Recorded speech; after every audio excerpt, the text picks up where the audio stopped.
What's up, everybody? Welcome into another episode of Profit Picks. If you are new, we do always start the show by being transparent.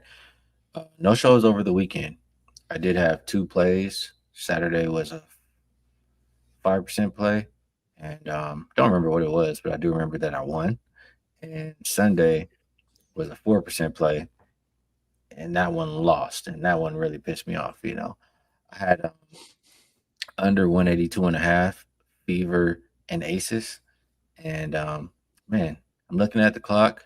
And I had 23 points to spare with about 4 minutes left and a 25-point blowout. I'm thinking it's okay. But for whatever reason, starter's still out there. And then the Aces just didn't care anymore. Aces just leaving everybody open. Sophie Cunningham just practice shot after practice three after practice three. The dagger for me, Vino, what really pissed me off even more, Raven Johnson comes in. And she's like, she comes in. She's like, I guess she's in a race to get to her season average of 4 points per game. She comes in, races down, and last second, fadeaway jump shot with 30 seconds left. Like, just dribble the clock out. God, and she hit a three. She's like a 20% 3-point shooter this season. She hit a three, so I was really pissed off. It really ruined my night. But things have gone well in general. We'll try to leave that to yesterday. It's good to be back with you, Vino. How's everything on your end? Things are good, Skee. Weekend as a group was 4-2 Saturday and Sunday, but the majority of the good stuff came. The NBA Summer League has been a perfect 4-0 for me, so that's been really, really good. The CFL weekend was 2-1. The WNBA weekend Saturday was 2-1, and yesterday was 0-1, so 2-2 over the weekend. The loser yesterday for me was an under on the man. I'm going to get my days mixed up here. Whatever day the Sky and the Sparks played, I had under. Was that yesterday? God, I can't even keep my days straight here. But I had Sparks under, and that went flying over the Sparks again with over 100 points. I fell for an article that I read talking about Chicago unity, energy, defense, and it showed up the game before. And I said, man, let's go Chicago. Lineup changes, defense. And I got 102 jammed up my backside, so that didn't work out too good. But yeah, otherwise, profitable weekend overall. So if you're on the 6 days for 3, you probably made some money here, considering the other stuff was good. But WNBA, a little shaky here lately, Skee. We got to getting some things right in this league. Well, let's talk about what we have today. It's two games lined up. We will start at the top with the Sparks and the Dream. I don't see the opener actually. Why don't I see openers here? Uh, Opener. There we go. That's my bad. Opener was 7.5.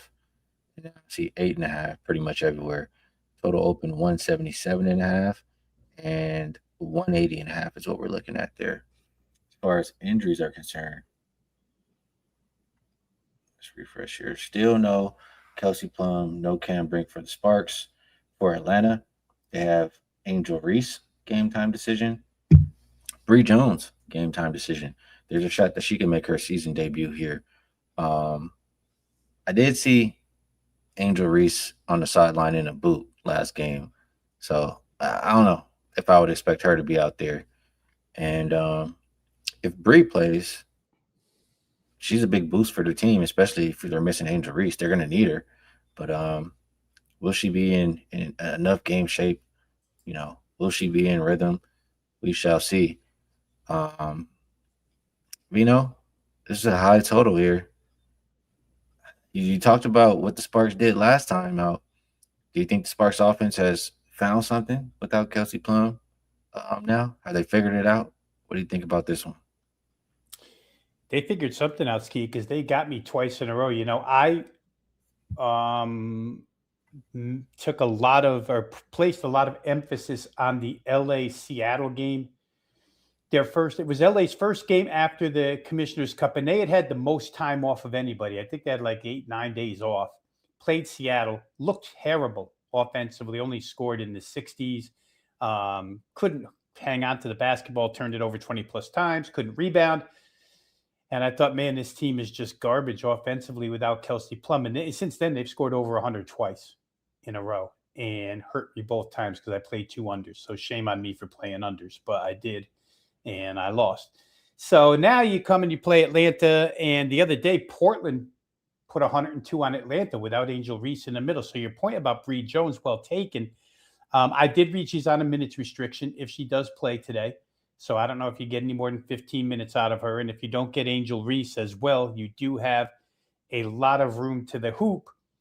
And LA is showing that fast pace and to the rim. Erica Wheeler, Ariel Atkins, Hamby, the whole crew is getting to the rack, and they've made some threes. So I don't know. Atlanta, you would think, Skee, that Atlanta um, would want to play better. You would emphasize defense off of that game against Portland. You just can't be giving up 102 to Portland.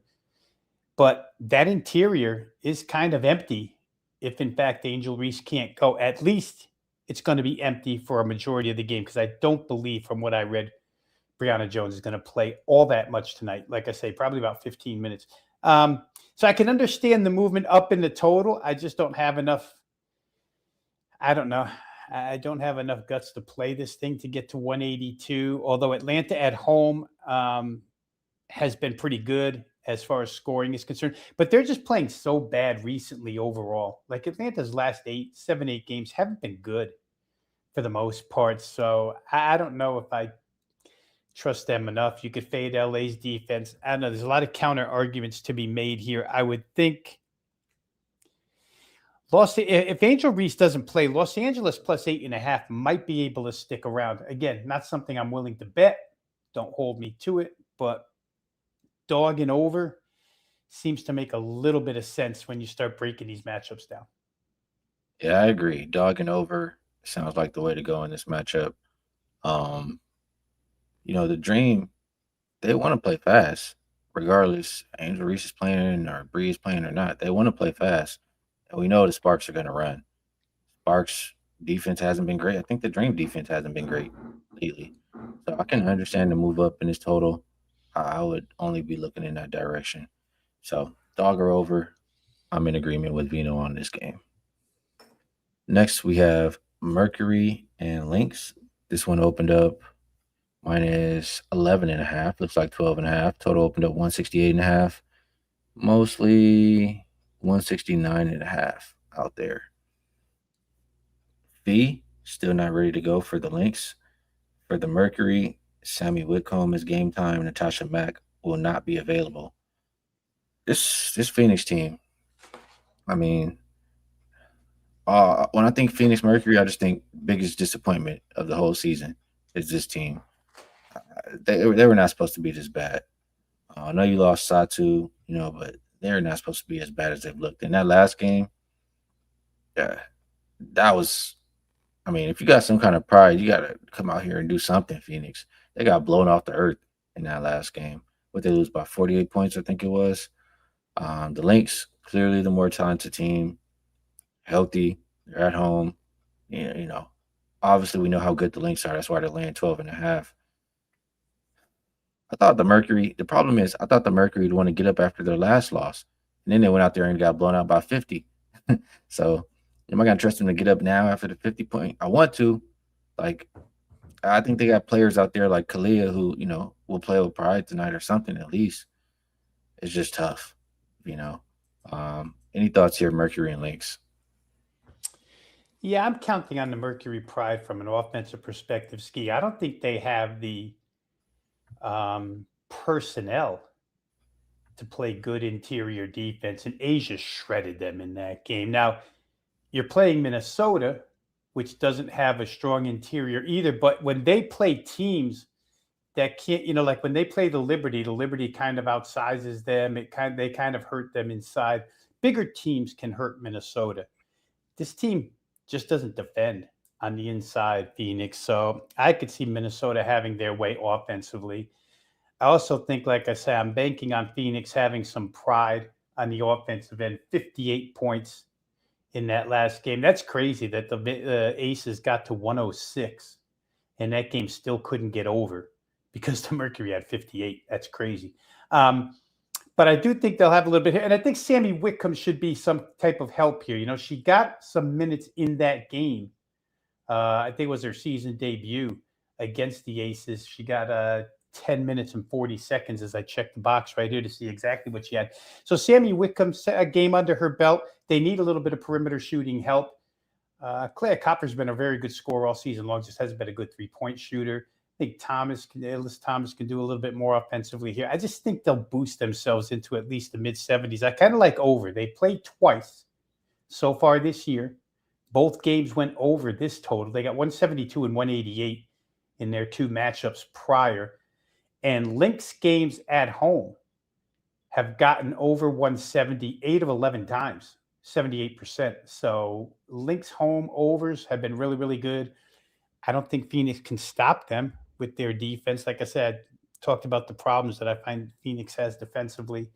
And I think they can get, like you say, play with a little pride, score a few more points. I think this number looks beatable, 169 and a half. So I did play this one. It's a client release over 169 and a half. Good stuff on that. Question to dropping dimes in the chat. He's saying Mercury off 15-point losses. So there's some kind of typo here. But I did look up Mercury off 15 plus point losses. Not too much pride being shown, I guess. 0-3 ATS. Those games were versus the Lynx, Storm, and Sparks. That's what I'm showing here. So I don't know. We shall see. Veno, maybe the total is the better way to look in this game. That'll wrap it up. Quick and easy, 2 games, about 12 minutes. I think we did a pretty solid job. So take one last glance here. We'll move it over to the promos before we get into any best bets or anything like that. Good old 2 for 1. Get both Rob Veno and myself 3 days all access. That's all sports, only $69. So good way to rock with both of us. If you may not like one of us, you may just want to rock with the other one. You can buy 3 get 3 free 6 days for just $69. We won't take it personal. I won't take it personal if you want to rock with Rob Veno for 6 days. You don't want 3 days of Skee's shenanigans. That's okay too. So Veno, on that note, I'll pass it back to you. Ask you if there's anything else you would like to promote. And if you have a best bet, we'd love to hear it. If you don't, all good. Yeah, I mean, we wish all of you would like both of us, but I'm not mad at it either. If you say I like Skee and that other guy in the right hand box is a clown, so I don't want any part of him. But the 2 for 1 has been productive all season long. The 3 for 1 or the 6 for 3 days, I just laid out. Other stuff is going better than WNBA is right now, so you get everything included in that package. I'll just leave this as best bet, Skee, because I said it already. The client release tonight was Phoenix, Minnesota over 169 and a half. Stated my case why I played it. So if you want to tail, absolutely tail. But this one should keep the comment section and the angry people quiet for a little while. We're going to give you one today. Minnesota, Phoenix over 169 and a half. Let's get it there too, because I don't want the repercussions. There you go. Seymour. It's the second time in the chest in. Drop a summer league play. I mean, I can just go tell you anything. You want me to just tell you anything? I can go down the list and just point towards anything. Or do you want me to just tell you when I have a winner? I can tell you some bullshit and just to give you a play. Is that what you like, Seymour? Because I could care less about playing summer league right now, honestly. I'm trying to give you information on what I actually care about and what I'm actually thinking about playing. I'm not going to leave a best bet because my only bet that I have for today is a 5% play. It's a play I really love, and I've won 9 straight 5% plays. So if you want to be on board for the 10th straight winner, you can check it out over on wagertalk.com. So nothing else for me to add today. Veno, good to be back with you. I always appreciate you taking the time to cap these games with me. Helps my process quite a bit. Chat, we appreciate you guys as well. Best of luck, everybody, on all your action, and we'll catch you all again tomorrow.